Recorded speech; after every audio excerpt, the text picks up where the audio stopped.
Timber!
All right, so there's my little intro to the new toy that I've gotten. I've actually had this for about a week, but I figured I would do a quick video on this tractor. You know, I've been wanting a tractor for years. We finally decided that with interest rates and house prices the way they are, we're actually gonna build an addition on our current house and then just kind of build up this property here. We live on a little over an acre. We're right on the river. It's a beautiful property, typically a pretty quiet little area. Except for right now, my freaking neighbors are playing music super loud outside, so that's why I'm doing this in the garage, not outside. But yeah, so since we're staying here and we've got some work to do on the property, decided to pull the trigger on a tractor. And I figured I would share this because, again, we're on just over an acre, so I didn't need anything giant. And so if somebody's looking into a compact or a subcompact tractor, I would just show a quick walkthrough of what this does, what I have on it, and what I'm hoping to accomplish with this vehicle. So let's take a look at the tractor now. So let's do a quick walkthrough here of the tractor and what it's got on it. Typically standard, it is going to come with this loader arm here that you can see, but it's not going to come standard with the grapple. I'll discuss that here in a minute, but it'll typically come standard here with the loader arm. Again, this is the Bobcat CT1025, 25 horsepower, which is fantastic because I get to avoid DEF fluid. So I don't have to add an additional thing to a tractor that you already have to maintain.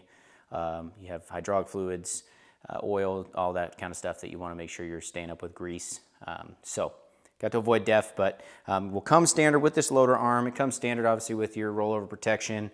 And then it's going to have basic functions throughout. I'd only added a couple things on, but typically standard, you're going to have a mid PTO and a rear PTO, and you can control that there. This, if you do have a mid PTO attachment like a belly mower or even a snowplow or snow blower, you can control your like cutting height for the mower and stuff like that there. And then this is your drive here. So obviously it's in neutral now, but low or high range. And then seat belt on the seat you can see there. And right here is your parking brake and your parking brake engagement. On the floor also here, you've got your PTO speed. So the rear PTO you will see in a minute. You can control the speed that goes up and down, and then this engages or disengages your four-wheel drive.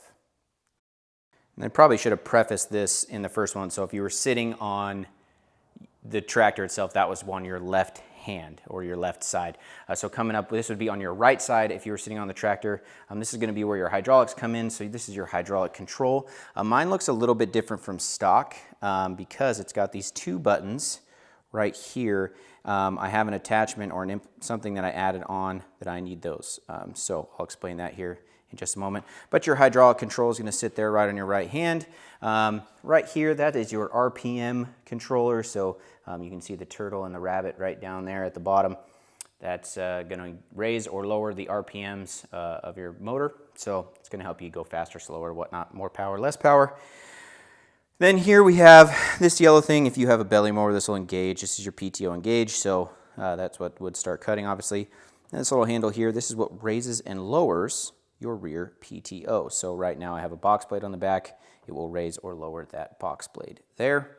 Obviously, this is where you will fill up with your diesel. And then another look at the rollover protection there. And then it is a hydrostat transmission. So I have two pedals down here. I have a forward pedal over there and a reverse pedal right here. So I don't have a clutch. I can just go forward or backwards. And I just will choose either high or low range when I want to go and adjust my speed with my RPM right there. And on the back here, you got like a little toolbox there.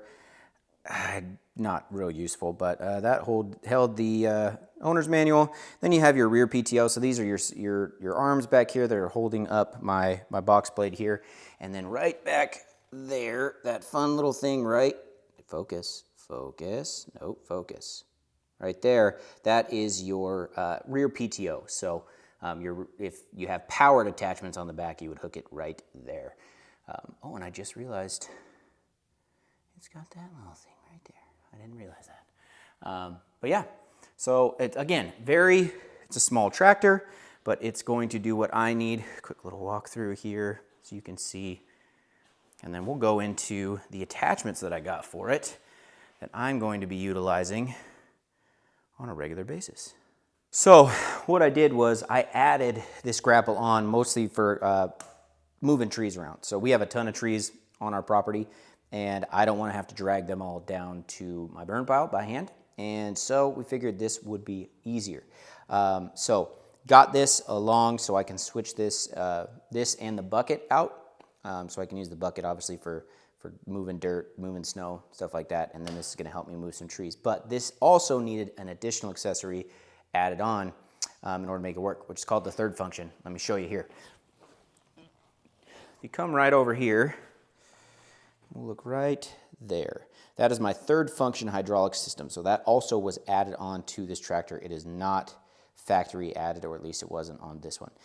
So that gives me the ability to pump hydraulics into the grapple because this fun little arm right there opens and closes, claw, whatever you want to call it, to help grab things. So I needed that. And that's where these buttons come in on the stick. So you can see those two buttons, those control the open and the close of that jaw for the grapple.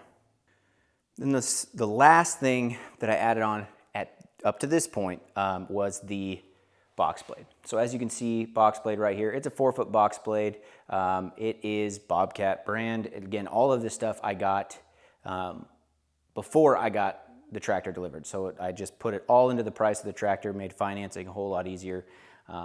This I'm going to use, again, we are going to build an addition so I can help level some ground. I know I can use it for snow removal as well. I know it's not the ideal implement for snow removal, but it'll help a little bit along with the bucket. So I got that to help move some dirt for when we do the addition. I haven't really used it too much yet. I've kind of messed it a little bit. So that's going to take a bit of learning because you have to manually level it. It's not a hydraulic level. So I got to adjust all that crap by hand if I want to level it out. So still working on that, but those are the attachments so far that I've added to the tractor and how I'm going to use them. So quick little run through the tractor. This is also one thing that I want to say you want to pick up. There are grease zerks all over this tractor and on the implement. So make sure you have a grease gun, get some good quality grease and keep it greased. I was told about every 8 hours. I don't know. I'm going off what my brother, who is a mechanic, told me. So get one of these. Grease gun, Amazon, 20, 30 bucks. They're all yours.